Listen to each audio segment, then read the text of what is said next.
તો ભાવનગરની ઓળખ સમાન સરટી હોસ્પિટલ, જેમાં દરરોજ મોટી સંખ્યામાં દર્દીઓ ઇલાજ માટે આવતા હોય છે. જર્જરિત બનેલી આ હોસ્પિટલને 2 વર્ષથી બિનઉપયોગી જાહેર કરી બિલ્ડિંગને તોડી પાડવાની સૂચના આપવામાં આવી છે. આ વાત અને 2 વર્ષ વીતી ગયા, તેમ છતાં હજુ સુધી હોસ્પિટલનું પ્રશાસન નિંદ્રાધીન અવસ્થામાં હોય તેવું લાગી રહ્યું છે.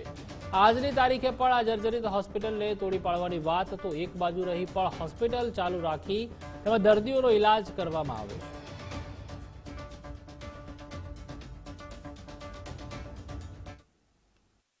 આપણે આ બિલ્ડિંગ પાછળ છે જુઓ તો તમે આખું જર્જરિત થઈ ગયેલું છે, જેને કે 2 વર્ષથી આવી રીતના હાલતમાં છે. અને અહીંથી તમે નજીકથી જુઓ તો તમને એમ લાગે કે આની નીચેથી પસાર પણ ન થવાય, ક્યારે આ બિલ્ડિંગ માથે પડે એવી કોઈ શક્યતા નથી. અને આ ઘણાની જાન લેવા થાય છે બિલ્ડિંગ સાબિત. અને હું તો કહું છું કે આને છે ને બને ત્યાં સુધી આને ઉતારી લેવું જોઈએ, જેથી કરીને આપણે કોઈ માણસને જાનહાનિ ન થાય કે કોઈ બી. જર્જરિત બિલ્ડિંગને તોડી પાડવાની સૂચના અપાયા હતા. 2 વર્ષ વીતી ગયા, તેમ છતાં તે દિશામાં હજુ કાર્યવાહી કરવામાં આવી નથી. ગુજરાત ફર્સ્ટની ટીમ આ બાબતે હોસ્પિટલના અધિકારીને સવાલ પૂછવા માટે ગઈ હતી, પરંતુ અધિકારીએ કોઈ પણ જવાબ આપવાનો ટાળ્યો હતો. તો બીજી તરફ અહીં ઇલાજ માટે આવતા દર્દીઓના સગાઓ અને સ્થાનિકોની રજૂઆત છે કે આ બિલ્ડિંગને વહેલી તકે તોડી પાડવામાં આવે, જેથી હોસ્પિટલના આળસુ પ્રશાસનનો ભોગ કોઈ દર્દી ન મળે.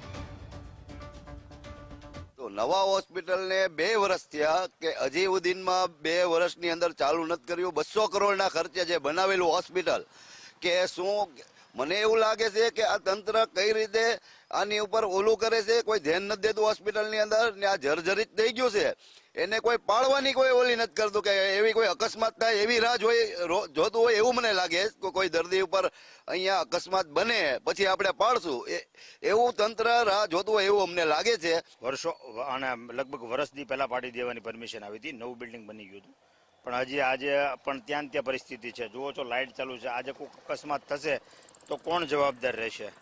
અને આ ભ્રષ્ટાચાર વાળું બિલ્ડિંગ એટલા વર્ષોથી ઊભું રહ્યું છે. આમાં ઘણી બારીઓ જુઓ તૂટી ગઈ, લોકોની તકલીફો કેટલી છે, કોઈને કાંઈ જોવું જ નથી. એકલો ભ્રષ્ટાચાર કર્યો એટલે બિલ્ડિંગ પાડવાની પરમિશન આવ્યા છતાં હજી પાડ્યું નથી. જમીદોસ્ત કરવા છતાં એને હજી જમીદોસ્ત કર્યું નથી. તો લોકોની હાલાકી શું થશે? તો નવું હોસ્પિટલ પણ ક્યારે મળશે? અને આ જોઈ રહ્યા છો જૂનું બિલ્ડિંગ જે કૃષ્ણકુમાર સિંહજીએ બનાવેલું, આજે 200 વર્ષથી એમને ઊભું છે. અને આ 10 વર્ષ જૂનું બિલ્ડિંગ, 10-15 વર્ષ જૂનું, અને એની હાલત જોઈ રહ્યા છો. ભાવનગરની મધ્યમાં આવેલ ભાવનગર સરટી હોસ્પિટલ કે જે નું જૂનું બિલ્ડિંગ છે તે જર્જરિત થયું છે. જોઈ શકો છો કે આ બિલ્ડિંગ ને છેલ્લા 2 વર્ષથી કંડમ જાહેર કર્યું છે, પરંતુ આ બિલ્ડિંગની અત્યંત હાલત ખસ્તા હોવાને કારણે આ બિલ્ડિંગને જર્જરિત તો ઘોષિત કરી દેવામાં આવ્યું છે, પરંતુ આ બિલ્ડિંગ જાણે કે મોટી દુર્ઘટનાને આમંત્રણ આપતું હોય તેવું ચોક્કસથી લાગી રહ્યું છે. હોસ્પિટલ તંત્રના અધિકારીઓ હોય કે નબળી નેતાગીરી, આ બંને જે કહી શકાય કે તેના કારણે આ જે બિલ્ડિંગ છે તે બિલ્ડિંગને ઉતારવામાં હજુ સુધી તંત્ર છે તે તંત્રની ઊંઘ આંખ આડા કાન છે તે ચોક્કસથી જોવા મળી રહ્યા છે. બિલ્ડિંગના દ્રશ્યો બતાવવાના પ્રયત્નો કરશું. જોઈ શકો છો કે બિલ્ડિંગની હાલત અત્યંત દયનીય બની છે.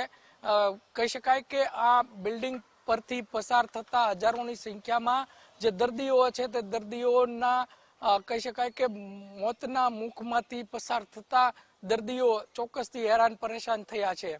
આ બિલ્ડિંગને તાકીદે ઉતારી દેવામાં આવે તેવી માંગ અહીંના દર્દીઓની સાથે કહી શકાય કે જે લોકો છે તે લોકો પણ કરી રહ્યા છે, પરંતુ આ બિલ્ડિંગને 2 વર્ષથી આમને આમ ઝઝુમતું જે મોત છે તે મોત અહીંયા જોવા મળી રહ્યું છે. અહીંયા પસાર થતા જે લોકો છે તે લોકોને પણ ક્યાંક ને ક્યાંક પારાવાર જે ભય છે તે ભયનો ઓથાર છે તે ઓથાર હેઠળ થી પસાર થવું તે મુશ્કેલ બન્યું છે. અહીંયા લોકો શરીરની સુખાકારી માટે આવે છે, નહીં કે લટકતા મોત નું કહી શકાય કે તો આ લટકતું મોત છે તે મોતને લઈને હવે ભાવનગર તંત્ર ક્યારે જાગશે તે જોવું રહ્યું. પરંતુ હાલ તો આ જે બિલ્ડિંગ છે તે બિલ્ડિંગને કંડમ જાહેર કરી દેવામાં આવ્યું છે, પરંતુ આ બિલ્ડિંગને ઉતારવામાં તંત્રની ઉદાસીનતા ચોક્કસથી જોવા મળી રહી છે. કેમેરા પર્સન વિજય જાદવની સાથે કુણાલ બારડ, ગુજરાત ફર્સ્ટ, ભાવનગર.